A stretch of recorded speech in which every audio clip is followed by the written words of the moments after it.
इसलिए आना पड़ा कि आज से कुछ दिन पहले जो है यानी 15 जुलाई 2020 के दिन हाई कोर्ट में एक जजमेंट हुआ है और वो जजमेंट जो है हालिया जो 2 मसाजिद को शहीद किया गया उस मसाजिद की शहादत के ऊपर हाई कोर्ट में एक जजमेंट दिया गया।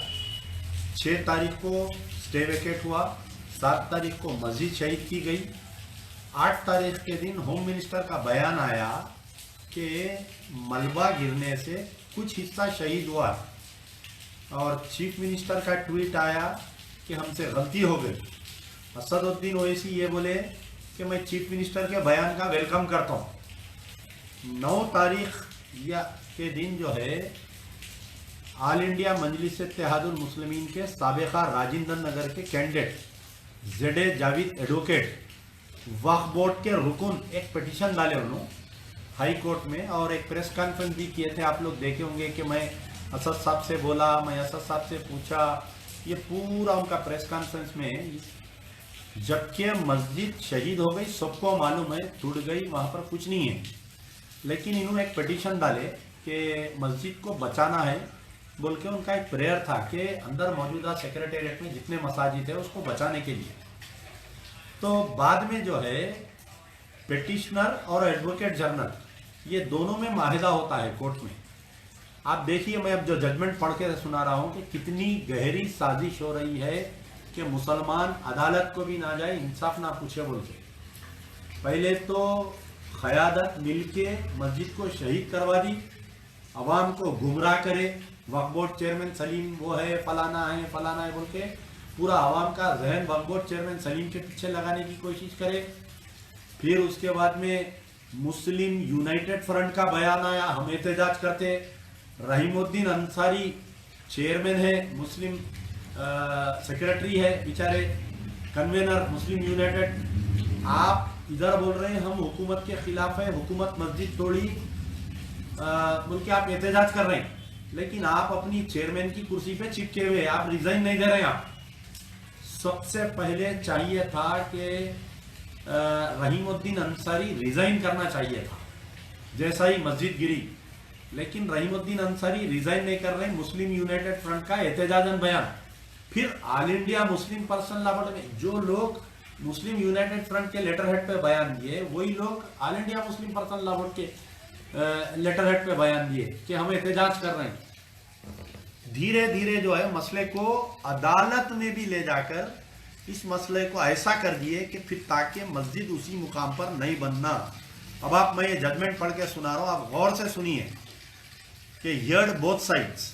चीफ जस्टिस का बयान है ये, the honourable Shri justice A Abhishek Reddy, order writ petition number 10335 of 2020 with the consent of both the parties, the writ petition is disposed of at the admission stage only। यानी advocate general और petitioner जेडे जावेद जो भी हैं या उनके वकील, ये दोनों आपस में बात कर लेने की वजह से ये पिटीशन डिस्पोज हो जा रहा। प्रेस कॉन्फ्रेंस करे, हम अदालत को गए, असदुद्दीन ओवैसी की हिदायत पे मैं बोला, फलाना करा। फिर इसमें आ रहा है कि learned special government leader representing the learned advocate general on instructions has stated that the mosque which was in existence has collapsed under the debris of one of the secretariat building when it demolished, and at present no masjid is in existence। ये court में advocate general बोल रहे हैं कि वहां पर कोई मस्जिद नहीं है। तो महमूद अली क्या बोल रहे हैं, कुछ हिस्सा टूटा। एडवोकेट जनरल कोर्ट में बोल रहे हैं पूरा तोड़ दिए हम। Further stated that the government is planning to build a state of art secretariat building at the secretariat area, and in that set building a proposal for having a masjid is also planned and the same shall be constructed accordingly. यानी नए plan में हमारा एक मस्जिद बनाने का मंसूबा है, हम एक मस्जिद बनाएंगे। एडवोकेट जनरल कोर्ट में बोल रहे हैं हमारा झगड़ा मलबे से नहीं है, जमीन जो जगह मस्जिद की तय है जमीन, ता क़यामत तक वो मस्जिद रहती, ता क़यामत तक 2 मसाजिद की ज़मीन होना हमको मस्जिद किसी और मुकाम पर नहीं। जेडे जावेद MIM के कंटेस्टेड कैंडिडेट वक्फ बोर्ड के मेंबर अदालत में पिटिशनर है। क्या बोल रहे हैं कि इन्होंने मान लिए, ठीक है, सरकार गवर्नमेंट बोल रही मान लिए, मैं पिटिशन हमारा डिसमिस कर दीजिए।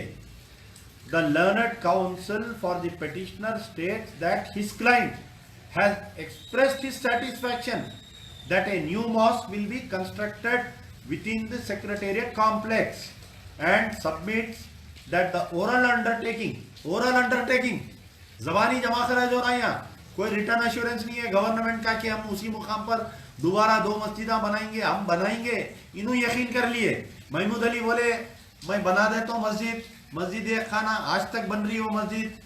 आपके भद्रादरी कोत्तागड़म में फॉरेस्ट वाले मस्जिद तोड़ दिए, महमूद अली स्टेटमेंट दिए मस्जिद बना देता हूँ, आज तक बन रही हो मस्जिद। नारायणपेट का आशुर खाना तोड़ दिए, कलेक्टर और महमूद अली बोले बना देते, आज तक बन रहा वो। In view of the above made submission there is nothing to adjudicate in the present writ petition as the main prayer of the writ petition in seeking a direction to the authorities not to demolish the mosque located in the secretariat complex become infructuous। यानी जो आप petition डाले 7 तारीख को मस्जिद तोड़ दिए, 9 तारीख को पिटीशन डाले, 10 तारीख के दिन नंबर हुआ, 15 तारीख के दिन फैसला आ गया कि वहां पर कोई मस्जिद नहीं है। तो फिर महमूद अली बयान दिए, being the home minister how can he से स्टेटमेंट कि थोड़ा मलबा गिरा, थोड़ा मलबा टूटा, यानी मुसलमानों का गुस्सा धीरे धीरे धीरे ठंडा कर दिए इन्होंने। फिर उसके बाद में बोल रहे हैं कि here recording the above made undertaking of the learned special government mask is also planned and the same will be constructed in the. पूरे ये जजमेंट में जो है कहीं पर भी कोई एश्योरेंस, रिटर्न एश्योरेंस नहीं दिया गया।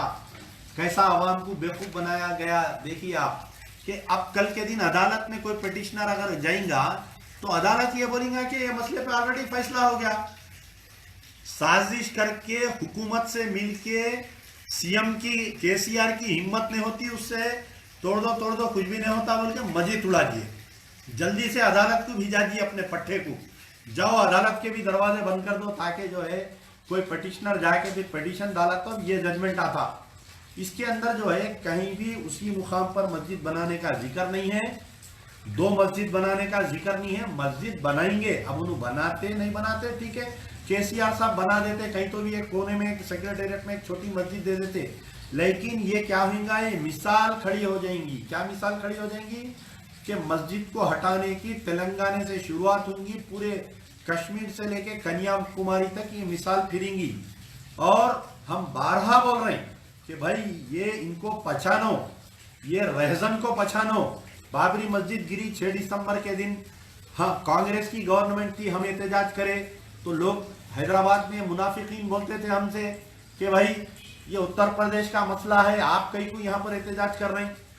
फिर उसके बाद में 1 दिसंबर आया, 6 दिसंबर के दिन जब बोले ये लोग कि क्यों बंद मनाना, उत्तर प्रदेश में मस्जिद गिरी, क्या आंध्र प्रदेश ब्लैक डे मनाने से, बंद मनाने से मस्जिद, ये सब ये जो अवैसी परिवार के ये कारिंदे हमसे बहस करते थे। हम जब उनको पूछे कि दक्कन मेडिकल कॉलेज का एफिलिएशन कैसा मिला, तो ये पट्टे आके इनके ये बोलते थे कि 100 डॉक्टर बन रहे ना भाई, मस्जिद कहीं भी बना ले सकते अपन। तो ये इनका जहन सुल्तान सलाउद्दीन ओवैसी के जब से असदुद्दीन अकबरुद्दीन तक भी यही जहन है। मस्जिद की अहमियत नहीं, सियासत की अहमियत है, इख्तिदार में रहना, हुकूमत के साथ रहना, पुलिस इलेक्शन में अपना साथ देना, केसीआर खुश तो अपन अच्छा रह सकते। और रही बात, मैं कल जो है हमारे मौलाना रहीमुद्दीन अंसारी साहब से गुजारिश करा कि भाई आप जो है मौलाना हमीदुद्दीन हुसामी आकिल के दामाद हैं, आप मौलाना आकिल साहब का एक बहुत बड़ा रुतबा रहा कि ये जो है हुकूमतों से टकराए, इमरजेंसी में जेल को गए, कांग्रेस की गवर्नमेंट से टकराए, तेलुगु देशम की गवर्नमेंट से टकराए, लेकिन कभी भी मिल्लत इस्लामिया के मसले पर कॉम्प्रोमाइज नहीं। आप उनके दामाद है, आप पहल करो।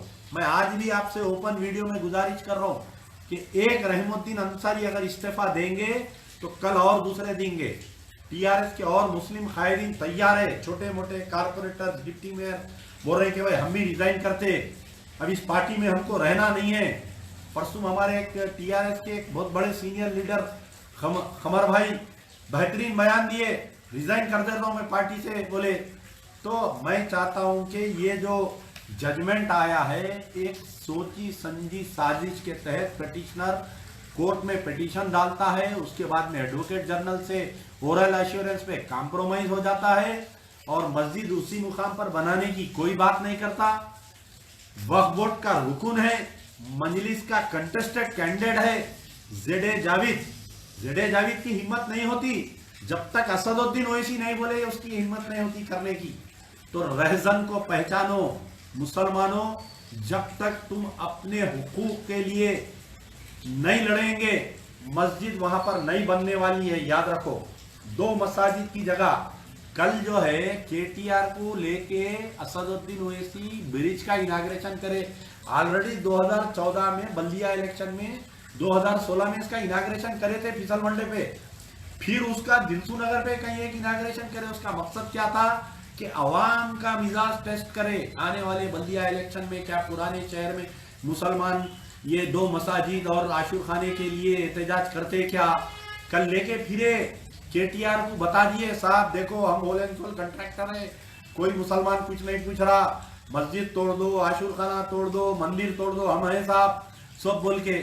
लेकिन याद रखो अल्लाह की लाठी में आवाज नहीं है, जिस दिन अल्लाह ताला तुम्हारी रस्सी खींचेगा तो ये दोनों भाई किधर जाएंगे नहीं मालूम।